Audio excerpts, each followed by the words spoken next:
graça e a paz, meus amados irmãos em Cristo Jesus, meus amigos, a todos vocês que estão aí conectados conosco através deste canal, através das redes sociais.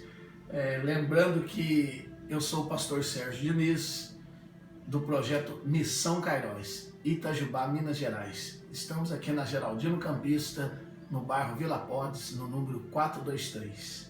É com muita alegria que eu trago até você um pouquinho da Palavra de Deus, falando sobre um texto maravilhoso. Não vou me deter em ler o capítulo 13 do Evangelho segundo nos escreveu São João, mas eu gostaria de falar com você sobre algumas lições que Jesus nos mostra e João nos registra no seu Evangelho.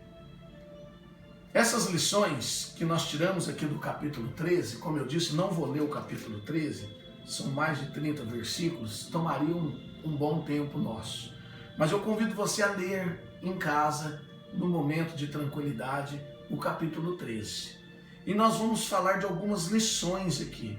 Lições esta que Jesus nos deu para quando nos reunimos, para celebrarmos a Santa Ceia, estarmos ali reunidos em Teu nome, em favor do Seu sacrifício, em memória do Seu sofrimento, pelo meu e pelo Teu pecado, pelo pecado da humanidade. Nós encontramos aqui então no capítulo 13 algumas lições. Vamos lá? Eu gostaria de compartilhar com você a primeira lição. Nós encontramos aqui Jesus cingindo-se de uma toalha, tirou a sua túnica, cingiu-se de uma toalha, pegou uma bacia com água e Jesus então, ele faz o quê? Ele lava os pés dos seus discípulos. É para nós uma lição de servir. Lembre-se disso. O Evangelho não está aqui para ser servido. As igrejas não estão aqui para ser servidas neste mundo. Os líderes, aqueles que alcançaram posições, seja pastor, bispo, apóstolo, não importa o título, ancião, presbítero, aquilo que você alcançou, você está aqui para servir e não para ser servido. Jesus nos deu esta lição, lavando os pés dos seus discípulos. Jesus depois nos dá aqui uma segunda lição. Que lição seria essa? A lição do perdão. Por que a lição do perdão? Jesus sabia que a mesa a qual estava constituída ali para realizar aquela última Páscoa, celebrar ali aquela ceia com os seus discípulos, Jesus sabia que ali estava o traidor, ali estava alguém que iria entregá-lo por algumas moedas, iria vender a sua vida aos fariseus, aos hipócritas, aos religiosos da época, e Jesus seria morto pela entrega de Judas. Terceira lição, vamos lá? Jesus nos dá uma lição de humildade. Mas que lição, por que humildade?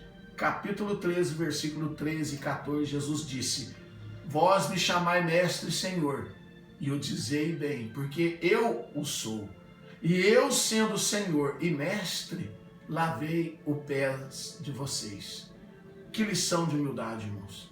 Quantas das vezes nós, como cristãos, queremos ser exaltados, queremos ter uma vida de regalias, queremos receber posições, galgar posições, porque nós temos um título, mas Jesus foi o mestre por excelência, ele foi o Senhor dos senhores. Jesus, ele é o nosso maior pregador, ele deu a sua vida. Jesus, como Deus, a Bíblia fala que ele não usurpou o ser como Deus, mas tomou-se a forma de homem, desceu este mundo, habitou entre nós.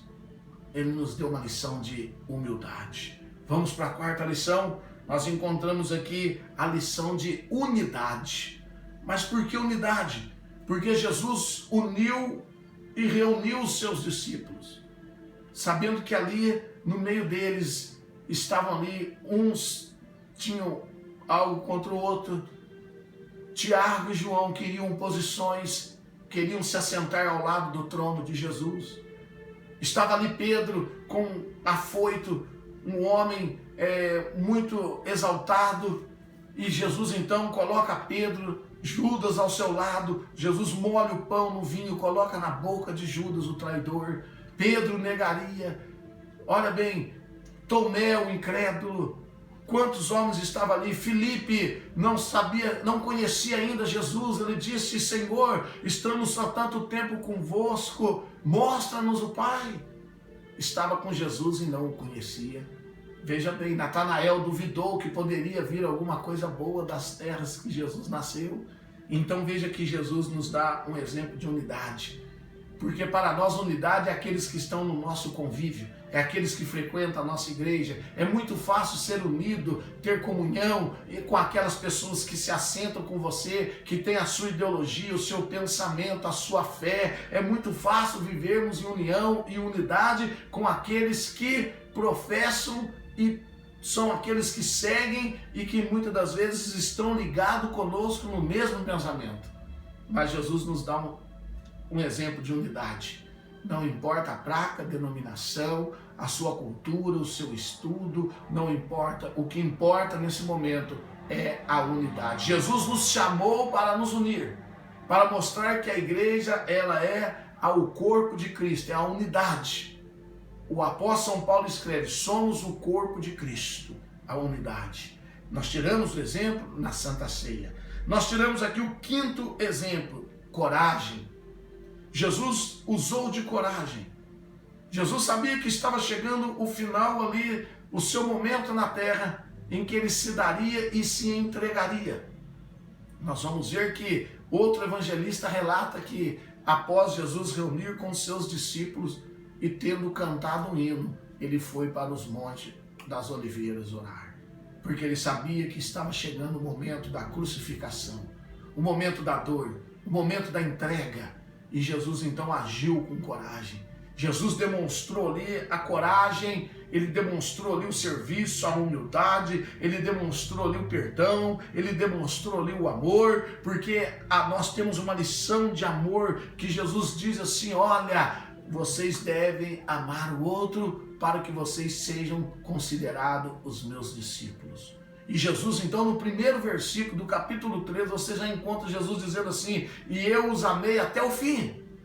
Jesus não desistiu dos seus discípulos. Jesus não desistiu da sua causa. Jesus não abandonou aquele serviço para o qual ele foi destituído e designado para morrer por mim e por você. E para encerrarmos, Jesus nos dá uma lição de fé.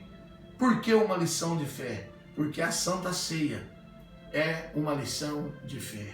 Todas as vezes que nos reunimos, algumas igrejas semanalmente, outras igrejas mensalmente, outras igrejas anualmente, não importa.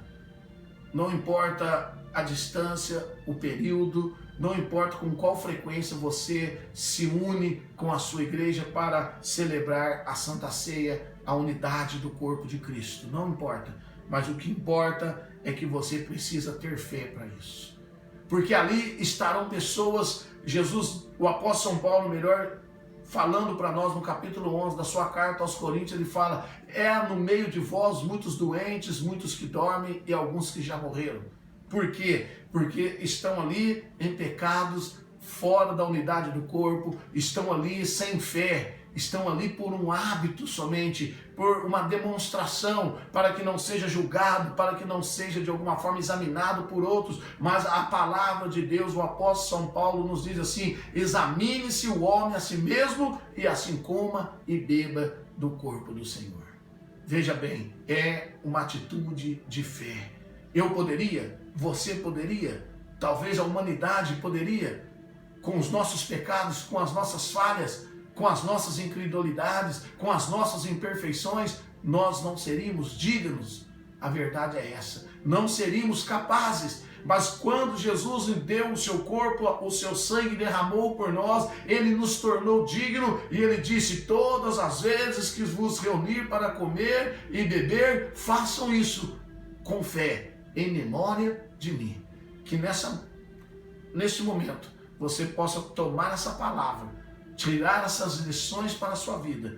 Logo mais estaremos nos reunindo para celebrarmos a Santa Ceia do Senhor. Um momento único de unidade da igreja, Não estamos ali para julgarmos, para examinarmos vidas alheias, mas estamos ali para sentarmos, comermos e desfrutarmos deste momento que o próprio Cristo nos garantiu. Ele disse: eu derramei o meu sangue, eu dei a minha carne em favor das suas almas, em favor da sua vida eterna. Então, meu querido, receba essa palavra. Sirva-se da mesa do Senhor. Não se exime dela, não fuja. Não tenha temor, não tenha medo de comer e beber, mas a única coisa que eu te peço é fé, é coragem, é perdão, é unidade, é amor, é servir, é estar ali no intuito de estar reunido na memória ou pela memória do sacrifício de Jesus. Que Deus abençoe você. Eu deixo essa pequena palavra, essa meditação, lições que nós tiramos da última Páscoa que Jesus se assentou com os seus discípulos para tomar. Logo mais, Jesus foi para o Monte das Oliveiras e dali saiu preso ao julgamento e para o Calvário, a crucificação. Deus abençoe você, tenha fé, coma e beba em memória daquilo que Jesus fez por você. Que Deus abençoe a sua vida, projeto Missão Kairos, e não se esqueça dessa palavra: um novo tempo de Deus para a tua vida.